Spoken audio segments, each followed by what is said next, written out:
सी आशाएं, मैं तुझको नजर आऊं, तू ही मुझको नजर आए, है मन में यही भगवन प्यारी सी आशाएं, मैं तुझको नजर आऊं।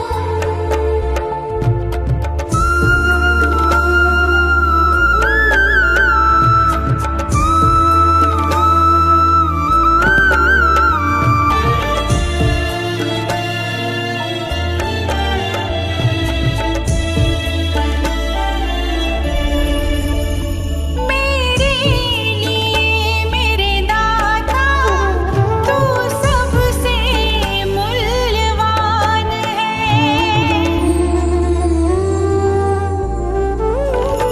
मेरे लिए मेरे दाता तू सबसे मूल्यवान है। नहीं चाहिए खुशियाँ जन्नत की, खुशियों का तू ही जहान है, तुझे पाकर पूरी हुई मेरी सारी इच्छाएं, है मन में यही भगवन प्यारी सी आशाएं, मैं तुझको नजर। ओम शांति। आज 5 मार्च 2021 की वाणी। बाबा के मधुर महावाक्य। मीठे बच्चे, जैसे बाप दादा दोनों निरहंकारी हैं, देही अभिमानी हैं, ऐसे फॉलो फादर करो तो सदा उन्नति होती रहेगी। प्रश्न: ऊंच पद की प्राप्ति के लिए कौन सी खबरदारी रखना जरूरी है? उत्तर: ऊंच पद पाना है तो खबरदारी रखो कि मनसा से भी किसी को मेरे द्वारा दुख न हो, किसी भी परिस्थिति में क्रोध न आए,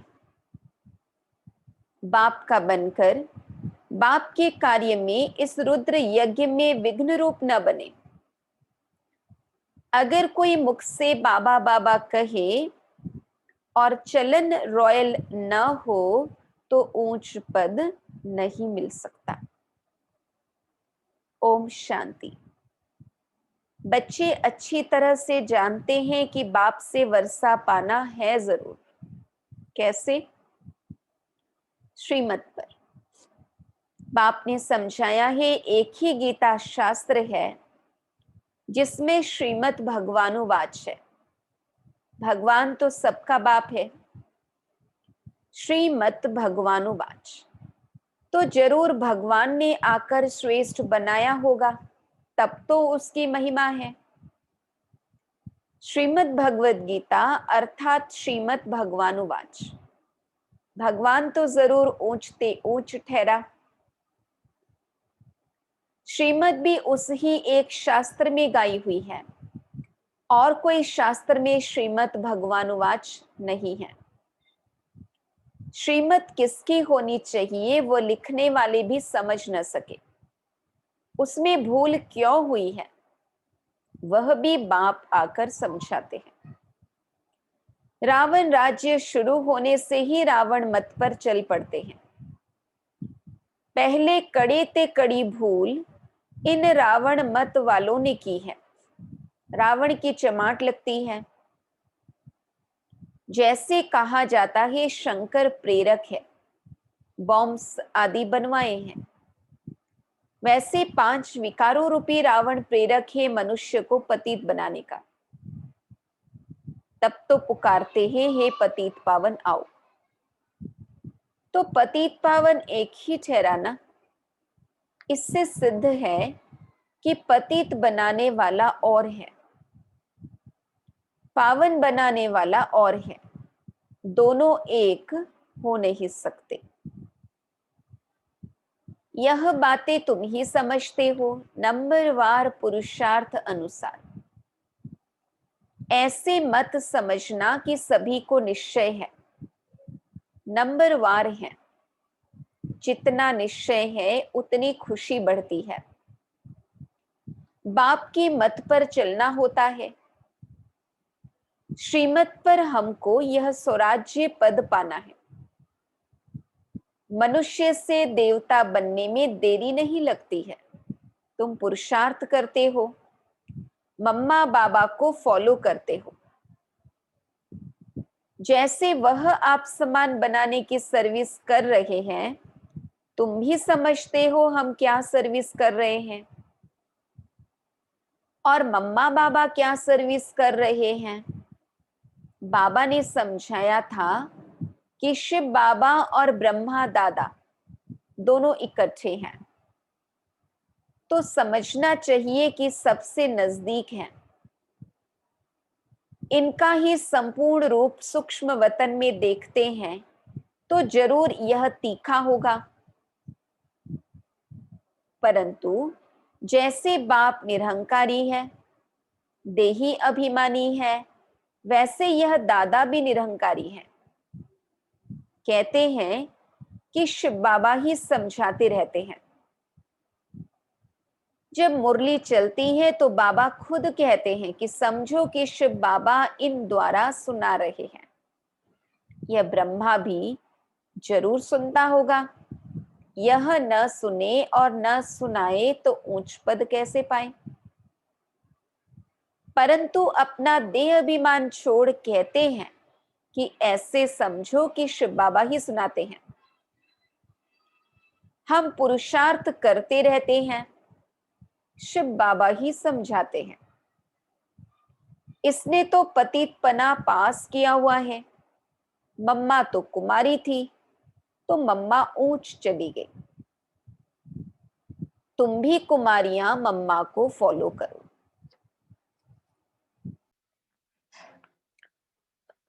तो बाबा कहते तुम भी कुमारियां मम्मा को फॉलो करो। गृहस्थियों को बाबा को फॉलो करना चाहिए। हर एक को समझना है कि मैं पतित हूं, मुझे पावन बनना है। मुख्य बात बाप ने याद के यात्रा की सिखलाई है। इसमें देह अभिमान नहीं रहना चाहिए। अच्छा, कोई मुरली नहीं सुना सकते तो याद की यात्रा पर रहो। यात्रा पर रहते मुरली चला सकते हैं, परंतु यात्रा भूल जाते हैं तो भी हर्जा नहीं। मुरली चलाकर फिर यात्रा पर लग जाओ, क्योंकि वह वाणी से परे वानप्रस्थ अवस्था है।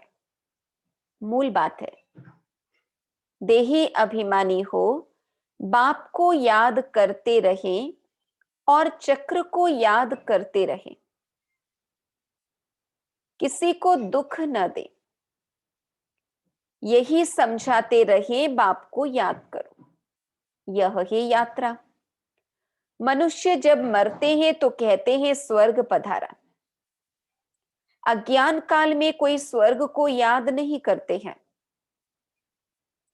स्वर्ग को याद करना माना यहां से मरना।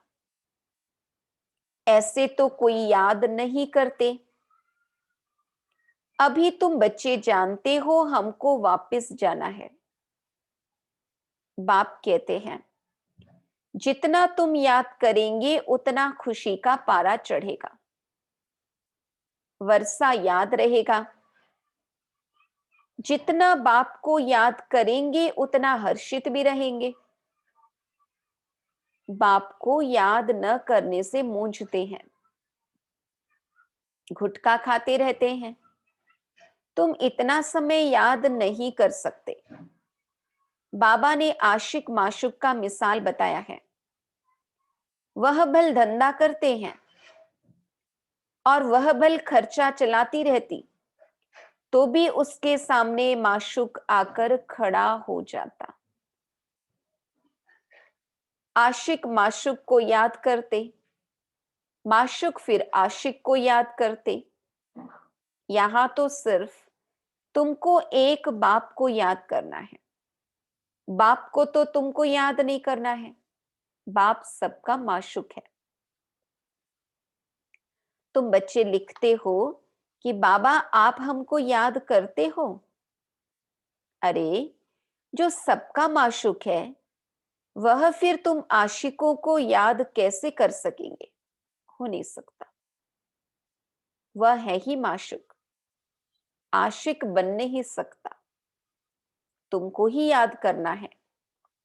तुम हर एक को आशिक बनना है उस एक माशूक का।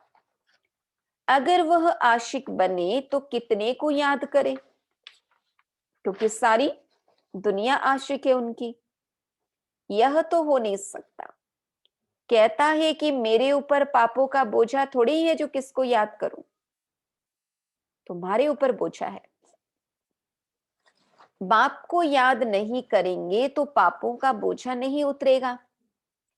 बाकी मुझे क्यों किसको याद करना पड़े? याद करना है तुम आत्माओं को। बाबा कहते जितना याद करेंगे उतना पुण्य आत्मा बनेंगे, पाप कटते जाएंगे। बड़ी मंजिल है। देही अभिमानी बनने में ही मेहनत है। यह नॉलेज सारी तुमको मिल रही है। तुम त्रिकालदर्शी बने हो नंबरवार पुरुषार्थ अनुसार। सारा चक्र तुम्हारी बुद्धि में रहना चाहिए। बाप समझाते हैं तुम लाइट हाउस हो ना, हर एक को रास्ता बताने वाले हो, शांति धाम और सुख धाम का। यह सब नई बातें तुम सुनते हो, जानते हो कि बरोबर हम आत्माएं शांति धाम के रहवासी हैं। यहां पाठ बजाने आते हैं, हम एक्टर हैं। यही चिंतन बुद्धि में चलता रहे तो मस्ती चढ़ जाए। बाप ने समझाया है आदि से लेकर अंत तक तुम्हारा पाठ है। अभी कर्मातीत अवस्था में जरूर जाना है, फिर गोल्डन एज में आना है। इस धुन में रहते अपना कल्याण करना है, सिर्फ पंडित नहीं बनना है। दूसरे को सिखाते रहेंगे, खुद उस अवस्था में नहीं रहेंगे तो असर पड़ेगा नहीं। अपना भी पुरुषार्थ करना है। बाप भी बताते हैं कि हम भी याद करने की कोशिश करता हूं। कभी माया का तूफान ऐसा आता है जो बुद्धि का योग तोड़ देते हैं। बहुत बच्चे चाट भेज देते हैं। वंडर खाता हूं कि यह तो हमसे भी तीखे जाते हैं।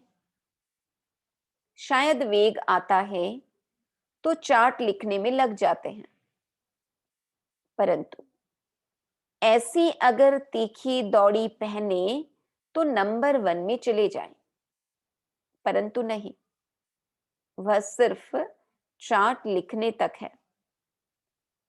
ऐसे नहीं लिखते कि बाबा इतनों को आप समान बनाया, और वह भी लिखे बाबा हमको इसने यह रास्ता बताया है। ऐसा समाचार नहीं आता है। तो बाबा क्या समझेंगे? सिर्फ चार्ट भेजने से काम नहीं चलता, आप समान भी बनाना है। रूप और बसंत दोनों बनना है, यानी ज्ञानी और योगी दोनों बनना है। ज्ञान दान भी करना है और योग का चार्ट भी अच्छा बनाना है।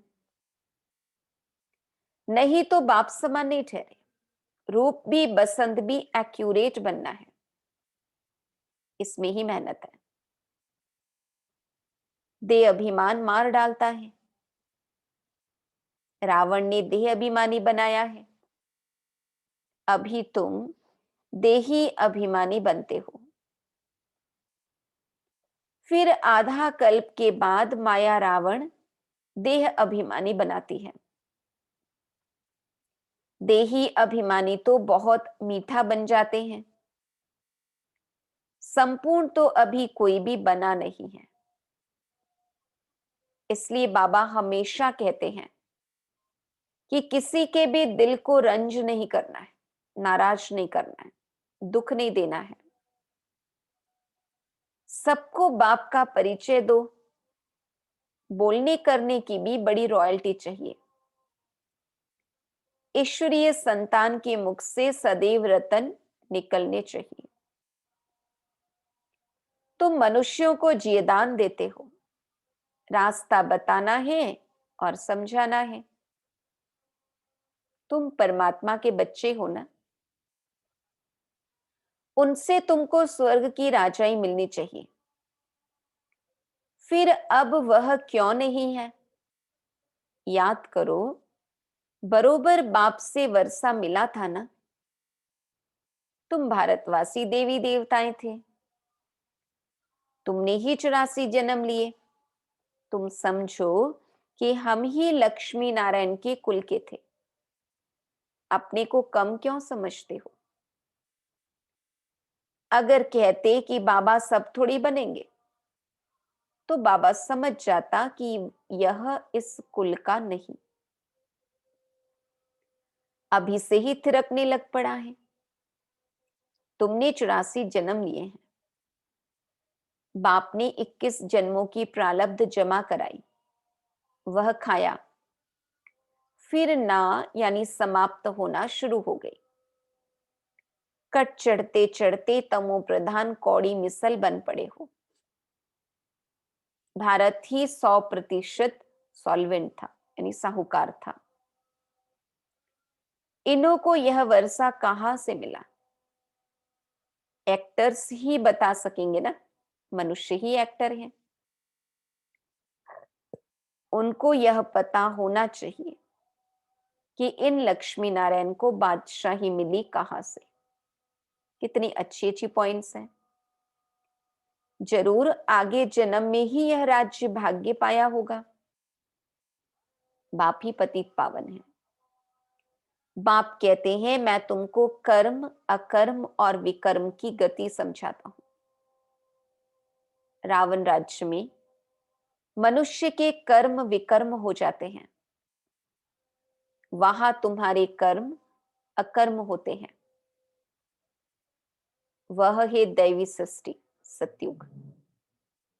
मैं रचता हूं तो जरूर मुझे संगम पर आना पड़े। यह है रावण राज्य, वह है ईश्वरीय राज्य।